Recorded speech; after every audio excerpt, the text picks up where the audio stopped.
कहा जाता है कि राजनीति में ना कोई स्थायी दोस्त रहता और ना ही कोई दुश्मन। उपचुनाव में सियासी समीकरण ही नहीं बदले, रिश्तों की तस्वीर भी बदल गई। सियासी डोर ने क्या कमजोर कर दिए रिश्तों के बंधन, तो इसी डोर से क्या दुश्मन बन गए दोस्त। डबरा में समधी समधन है आमने सामने, मैगांव में दोस्ती का रिश्ता दांव पर, ग्वालियर में सियासी दुश्मन संग करे प्रचार। गोहद में भी बदल गई तस्वीर, हाट पिपलिया की सियासी जंग में हो रहा है रोचक मुकाबला। देखिए रिपोर्ट।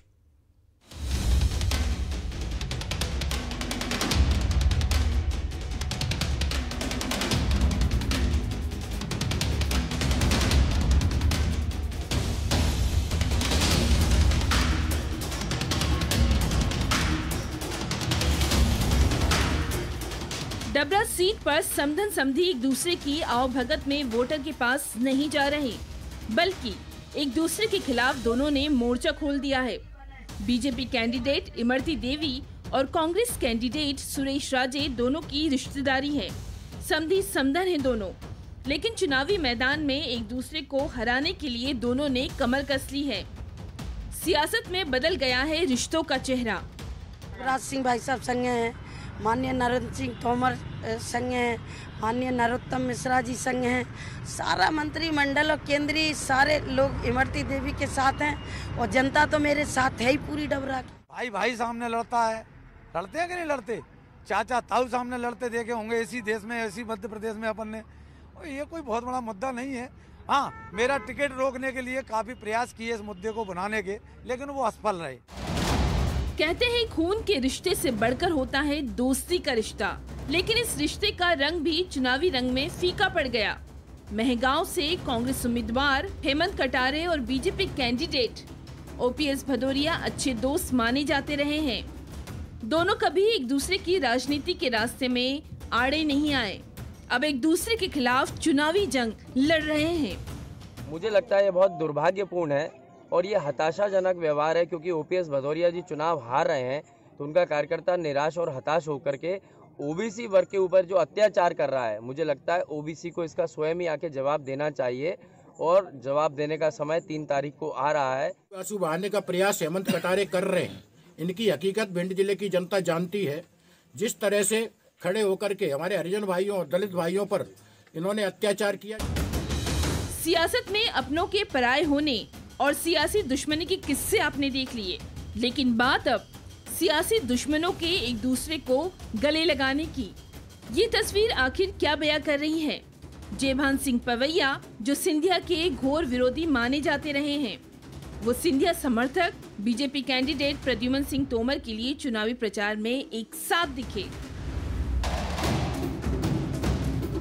ग्वालियर 15 विधानसभा में मैं ऊर्जा मंत्री जी और हम दोनों निकल रहे हैं, प्रद्युम्न सिंह जी। आदरणीय जयभान सिंह पवैया जी भारतीय जनता पार्टी के वरिष्ठ नेता हैं। मैं आभार करता हूं राष्ट्रीय नेतृत्व का, प्रदेश नेतृत्व का, आदरणीय जयभान सिंह पवैया जी का, जिन्होंने जनता के लिए भारतीय जनता पार्टी का मंच दिया है और हमें विश्वास है कि उनके सबके कुशल मार्गदर्शन में हम क्षेत्र के विकास के लिए और तेज काम करें। अब एक ही गुरु के शिष्यों की एक दूसरे से अदावत भी देखिए। ग्वालियर सीट से प्रद्युमन सिंह तोमर और कांग्रेस उम्मीदवार सुनील शर्मा भी सिंधिया खेमे के ही रहे हैं। दोनों की गुरु तो एक रहे और अब दोनों ही भाजपा और कांग्रेस से मैदान में उतरकर 2-2 हाथ करने सामने खड़े हैं। अब बात करते हैं गोहद सीट की। गोहद में तो इनके तकरार के किस्से आम हैं। बीजेपी के पूर्व मंत्री लाल सिंह आर्य और बीजेपी उम्मीदवार रणवीर जाटव एक दूसरे के कट्टर विरोधी माने जाते रहे हैं। अब प्रचार में कंधे से कंधा मिलाकर एक दूसरे का साथ दे रहे हैं। सियासी मजबूरी में क्या दुश्मन भी दोस्त बन जाते हैं?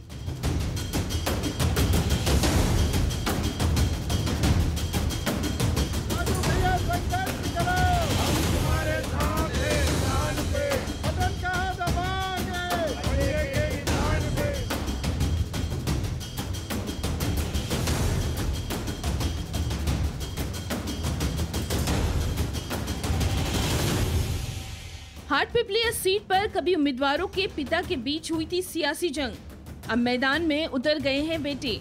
इस सीट पर कांग्रेस से राजवीर सिंह बघेल ताल ठोक रहे हैं तो बीजेपी से मनोज चौधरी। 2008 में इस सीट से दोनों उम्मीदवारों के पिता आमने सामने थे। 2008 के चुनाव में नारायण सिंह चौधरी ने खातेगांव से टिकट मांगा था। इसके पहले भी उनको खातेगांव से टिकट मिला था, पर वो चुनाव में हार गए थे। जब उनको टिकट नहीं मिला तो उन्होंने मेरे खिलाफ 2008 में हाटपिपल्या विधानसभा क्षेत्र से निर्दलीय फॉर्म भरा। 2008 में कांग्रेस कैंडिडेट राजवीर के पिता राजेंद्र सिंह बघेल को कांग्रेस ने टिकट दी थी।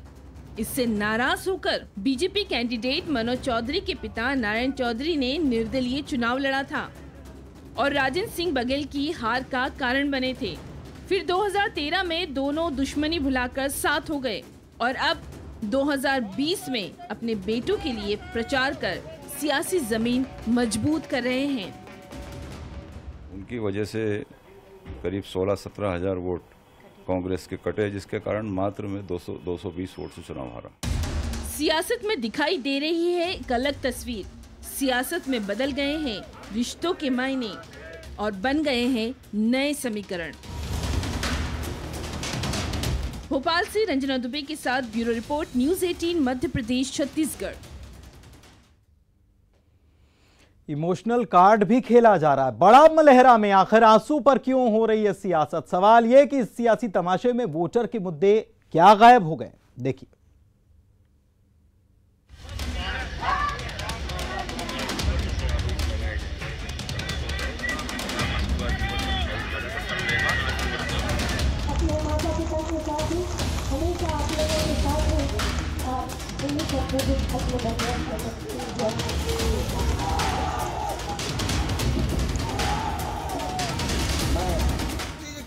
जी का जो मंच पे उनने रोने का नाटक किया है, ये चुनावी स्टंट है।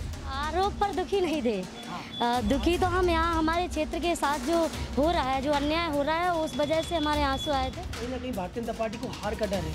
वह इस बात को जान चुकी है कि हम अब इस चुनाव में जीत नहीं पा रहे, तो तरह तरह के अनर्गल आरोप लगा रहे हैं। चुनाव को महज 4 दिन बाकी है और बड़ा मलहरा में मुद्दों पर नहीं बल्कि आंसू पर सियासत शुरू हो गई है। क्या आंसू यहाँ चुनावी मुद्दा बन गया है? दरअसल बड़ा मलहरा में एक वीडियो वायरल हो रहा है। 19 सेकंड के इस वायरल वीडियो में जो कहा गया है उसे लेकर बीजेपी से मुद्दा बना रही है।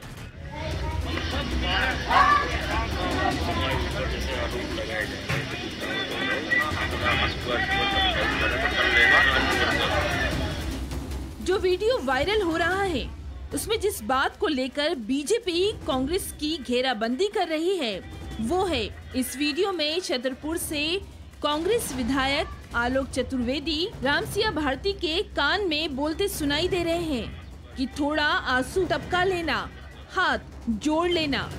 ये इस वायरल वीडियो में सुनाई दे रहा है। न्यूज़ 18 इस वायरल वीडियो की पुष्टि नहीं करता।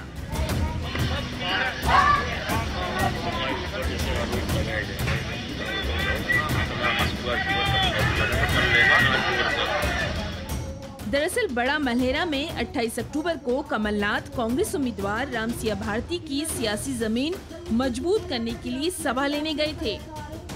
इसी सभा में रामसिया भारती विरोधियों द्वारा लगाए जा रहे आरोपों को लेकर बोलते बोलते भावुक हो गई और अपना दर्द ऐसे बयां किया। जब मुझसे पूछा जाता कि रामसिया जी आपके ऊपर ऐसा आरोप लग रहा है, आपको ऐसा कह रहे हैं, क्योंकि मैंने ना तो कभी किसी पर आरोप लगाया, मैं तो प्रवचन करती थी, ना मैं जानती नहीं थी आरोप किस आरोप है। और आज भी मेरा जनता से यही निवेदन है, मेरे माता पिता से निवेदन है और मैं उनको यही कहना चाहूँगी कि आरोप लगाने वाले आरोप लगाते रहेंगे, लेकिन मेरे माता पिता इस आरोप का जवाब आप लोग भी जरूर देंगे, क्योंकि मैं आरोपी नहीं हूँ।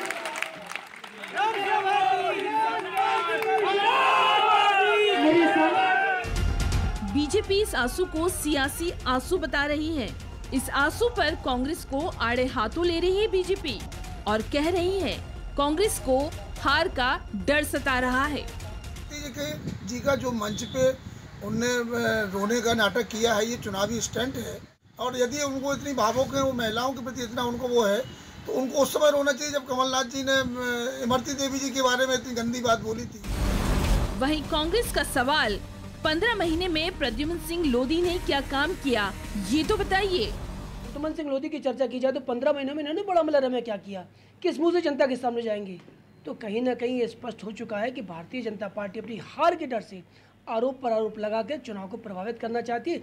चुनाव के परिणाम स्पष्ट है, कांग्रेस जीत रही है। आंसू पर छिड़ी सियासत पर कांग्रेस कैंडिडेट रामसिया भारती का पलटवार। बीजेपी के पास कोई मुद्दा बचा ही नहीं। उनके आंसू तो जनता की दुर्दशा पर छलके थे।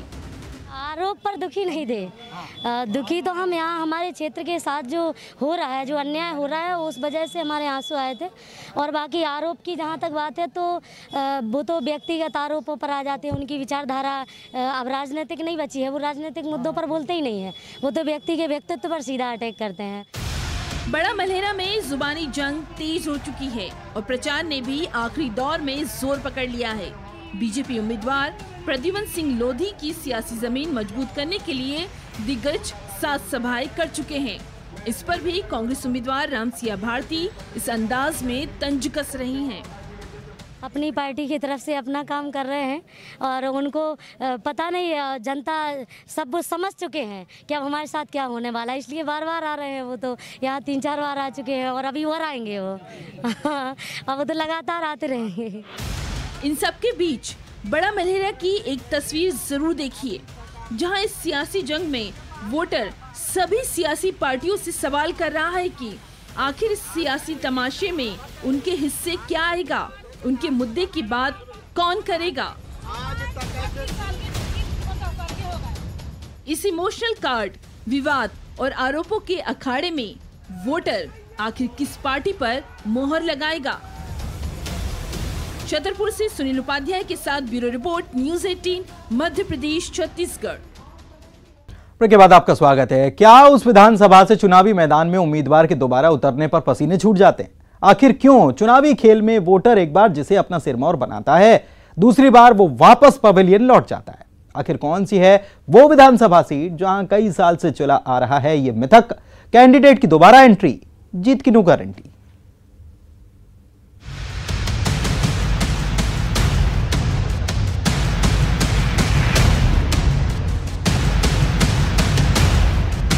उम्मीदवार की लगातार दोबारा एंट्री क्या नहीं देती जीत की गारंटी?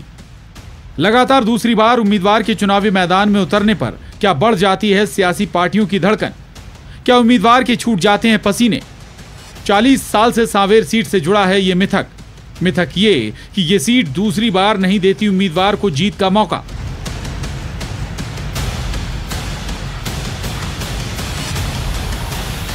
इतिहास के पन्नों को खंगालें तो सांवेर सीट में लगातार दूसरी बार कोई उम्मीदवार चुनाव नहीं जीता है, यानी लगातार 2 बार एमएलए नहीं बन पाया है।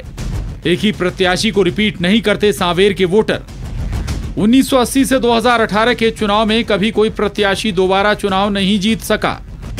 इस बार दोनों दलों के प्रत्याशी दल बदल कर आए हैं। बीजेपी कैंडिडेट तुलसीराम सिलावट कांग्रेस से बीजेपी में आए और कांग्रेस कैंडिडेट प्रेमचंद गुड्डू बीजेपी से कांग्रेस में। इस मिथक के बारे में बीजेपी कह रही है इस बार सांवेर का मिथक टूट जाएगा। प्रकाश सोनकर जी भी वहां चुनाव लड़े हैं, तुलसी भाई भी चुनाव लड़े हैं और प्रत्याशी को लेकर हमारे को कोई संकट नहीं है और इस प्रकार के अंधविश्वासों और आशंकाओं को हम निर्मूल मानते हैं। आप इस बार देखिएगा कि हम इतिहास रचेंगे। इस मिथक पर कांग्रेस सांवेर में बीजेपी पर अलग तरीके से वार कर रही है। इस बार भी सांवेर की जनता प्रत्याशी को रिपीट न करते हुए उस प्रथा को निर्वाह करेगी। न सिर्फ इसलिए कि वो प्रथा को निर्वाह करना है, बट इसलिए भी क्योंकि सांवेर की जनता बैठी हुई है, उनके साथ जो धोखा हुआ है, उनके वोटों को जो बेचा गया है, तो तुलसीराम जी सिलावट को वो बिल्कुल हराएगी और कांग्रेस के प्रत्याशी प्रेमचंद जी गुड्डू को इसका भरपूर फायदा मिलेगा। इस मिथक में भी अपवाद है। मध्यावधि चुनाव जरूर इसके अपवाद रहे हैं। 1993 में हुए मध्यावधि चुनाव और उसके पहले 1990 के मुख्य चुनाव में बीजेपी के प्रकाश सोनकर जीते थे। प्रकाश सोनकर के निधन होने से 2007 में हुए उपचुनाव में कांग्रेस के तुलसीराम सिलावट जीते और उसके बाद 2008 के मुख्य चुनाव में भी तुलसीराम सिलावट को जीत मिली। इसके अलावा कभी भी किसी भी पार्टी का प्रत्याशी लगातार दूसरी बार यहां से नहीं जीता। सांवेर सीट ही नहीं, क्या भांडेर पर भी उम्मीदवारों को उस मिथक का डर सता रहा है, क्योंकि इस सीट से 73 साल से एक मिथक जुड़ा हुआ है और वो मिथक भी यही कि लगातार दूसरी बार उम्मीदवार की एंट्री पर वोटर उसे उल्टा पवेलियन लौटा देता है। एक हाथ अपवाद को छोड़ दें तो भांडेर सीट पर ऐसी ही तस्वीर दिखाई देती है। भांडेर विधानसभा का इतिहास जो रहा है आज तक, उसमें भांडेर विधानसभा की जनता ने किसी भी प्रत्याशी को दोबारा मौका नहीं दिया है। भांडेर विधानसभा अन्य विधानसभाओं की अपेक्षा थोड़ा अलग है। इस मिथक पर कांग्रेस का दावा ये, भांडेर ने किसी को रिपीट नहीं किया, लगातार कंटिन्यू दूसरी बार कोई नहीं जीत पाया, तो ये फैक्टर उनके साथ है। उनका कैंडिडेट जो है पहले यहाँ से विधायक था और अब फिर विधायक के लिए वो लड़ रहा है, तो ये बात उन पर लागू होगी। वहीं बीजेपी का कहना है कि ये इस सीट का इतिहास जरूर रहा है, लेकिन दल बदल के समीकरण ने सब कुछ बदल दिया है। शुरू से जब से भांडेर विधानसभा बनी है तब से एक बार के अलावा दूसरी बार कोई भी विधायक वहां से नहीं बन पाया है, लेकिन इसके पहले ये कांग्रेस के थे, अब भाजपा से चुनाव लड़ रहे हैं। इससे लगता है कि भारतीय जनता पार्टी को कुछ लाभ मिलने वाला है। भांडेर सीट पर खास बात यह है कि इस सीट पर इस बार त्रिकोणीय मुकाबला तो है ही, और उससे भी खास बात कि तीनों कैंडिडेट दल बदलकर चुनावी मैदान में उतरे हैं। चाहे बीजेपी की उम्मीदवार रक्षा सिरोनिया हो, जो कांग्रेस छोड़कर बीजेपी में आई, चाहे कांग्रेस कैंडिडेट फूल सिंह बरैया, जिन्होंने भी पाला बदला, और बीएसपी कैंडिडेट महेंद्र बौद्ध ने हाथ का साथ छोड़कर हाथी की सवारी कर डाली। तो क्या दल बदल के समीकरण से ये मिथक टूट जाएगा? इन दोनों सीटों पर सालों से चला आ रहा ये मिथक टूटेगा क्या? ये तो 10 नवंबर को ही पता चलेगा। इंदौर से अरुण त्रिवेदी और दतिया से अशोक शर्मा के साथ bureau report, news 18, Madhya Pradesh, Chhattisgarh. Bulletin में इतना ही। नमस्कार।